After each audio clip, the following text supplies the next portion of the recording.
মানুষ কি বেজন্মা হয় না, না বেজন্মা মানুষ হয় না? জবাব দাও, জবাব দাও, দাও। কেন আমি সারা জীবন সমাজের চোখে বেজন্মা হয়ে থাকবো? কেন আমি জানতে পারবো না কে আমার বাবা? কেন আমি জানতে পারবো না কি আমার পিতৃ পরিচয়, কি তার নাম, কোথায় সে থাকে? তুমি কেন সারা জীবন এই দুঃখ কষ্ট যন্ত্রণা মুখ বুঝে সহ্য করলে মা? কেন গিয়ে দাঁড়াওনি সুধাংশু মুখার্জির সামনে তোমার দাবি নিয়ে? কেন তার এই প্রতারণার জন্য কৈফিয়ত চাওনি তার কাছ থেকে? দাঁড়াও,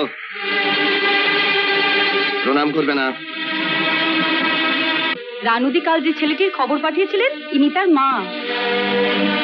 শাক দিয়ে মাছ ঢাকা যায় না। ঘন্টা সরাও। তুমি সুনন্দা না? অনিমেষ চাটুর্যের বাড়ি আশ্রিতা ছিলে, ওনার এক দুঃসম্পর্কের আত্মীয়া।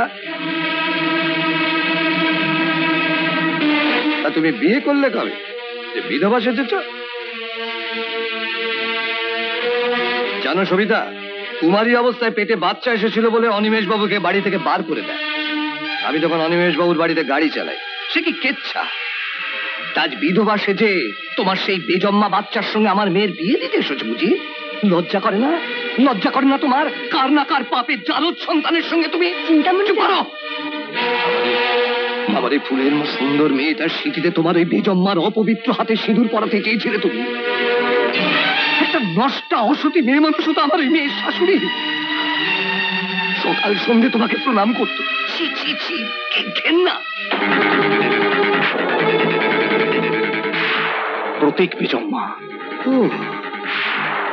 তুমি তুমি তাহলে? হ্যাঁ, আমি আমার এই অপবিত্র হাত দিয়ে আপনার ফুলের মতো পবিত্র মেয়ের মাথায় সিঁদুর পরাতে চেয়েছিলাম। প্রতীক, চুপ কর, চুপ কর। দাও মা, আমাকে বলতে দাও। আমি জানি না কিসের দুঃখে, কার উপর অভিমান করে তুমি সেই মানুষের নাম একবার উচ্চারণ করছো না, অথচ নিজে সারা জীবন অসতের বদনাম করছ। আজ বিধবা সাজ পরেও সমাজের মুখ তুমি বন্ধ করতে পারলে না। আমার মাঝে মাঝে ইচ্ছে করে আমার মাকে যারা অসতী বলে, আমার এই দু হাত দিয়ে তাদের গলা টিপে আমি শেষ করে দিই। আপনার মতো মানুষদের মুখ আমি ভেঙে কোনো করে দিই। আমি ধ্বংসের প্রতীক হই, আমি সর্বনাশের প্রতীক হই। কিন্তু আমি পারি না, আমি কিছু পারি না। আমার এক মায়ের মুখ চেয়ে আমাকে চুপ করে থাকতে হয়। হয়তো সারা জীবন এক অভাগী মায়ের কান্না দুঃখ যন্ত্রণার প্রতীক হয়ে আমাকে বাঁচতে হবে। চলো মা, চলো, এসো রান্নাবাসী।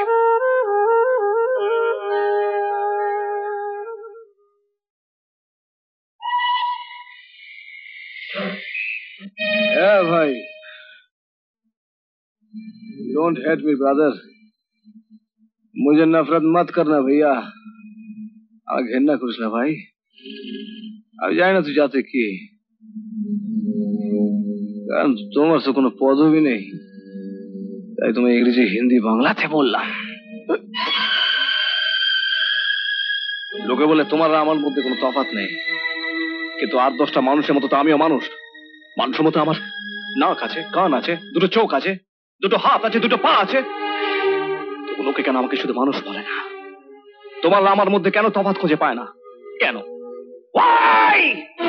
মানুষকে বেজন্মা হয় না, না বেজন্মা মানুষ হয় না? জবাব দাও, জবাব দাও, দাও। না না প্রতীক, না, তুই বেজন্মা নস, তুই বেজন্মা নস। মা, মা কি হয়েছে? মা কি হয়েছে? তুমি কোনো ভয় স্বপ্ন দেখেছো বুঝি? প্রতীক, সবাই তোকে নোংরা কথা বলে, তাই না? তুই নিজেকে খুব ছোট ভাবিস না? সবাই তোর মাকে ঘেন্না করে, তুই কেন তোর মাকে ঘেন্না করিস না? কেন করিস না?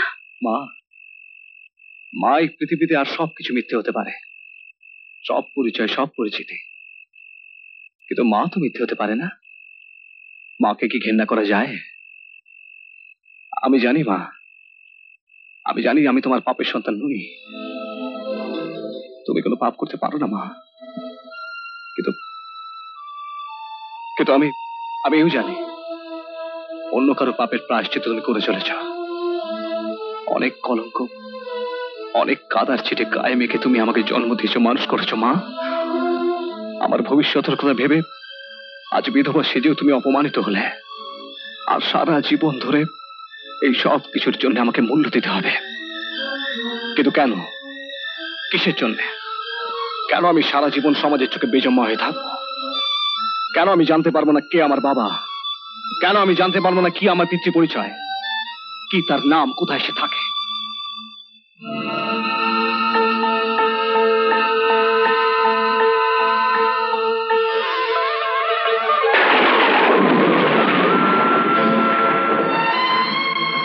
এই সেই সুধাংশু মুখার্জি।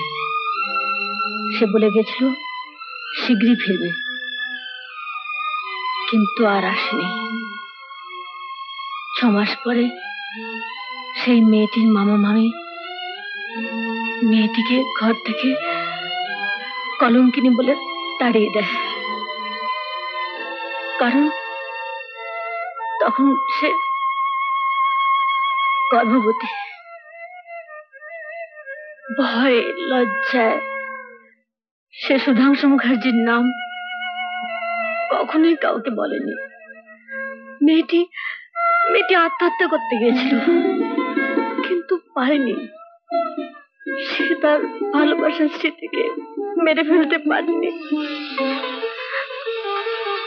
তারপর এই রানু তাকে তুলে নিয়ে আসে এই বস্তিতে। সেই অসতী অভাগিনী মেয়েটির সন্তান তুই। তোর মায়ের অনেক চোখের জলের, অনেক দুঃখ কষ্টের প্রতীক তুই প্রতীক। মা, তুমি কেন সারা জীবন এই দুঃখ কষ্ট যন্ত্রণা মুখ বুঝে সহ্য করলে মা? কেন গিয়ে দাঁড়াওনি সুধাংশু মুখার্জির সামনে তোমার দাবি নিয়ে?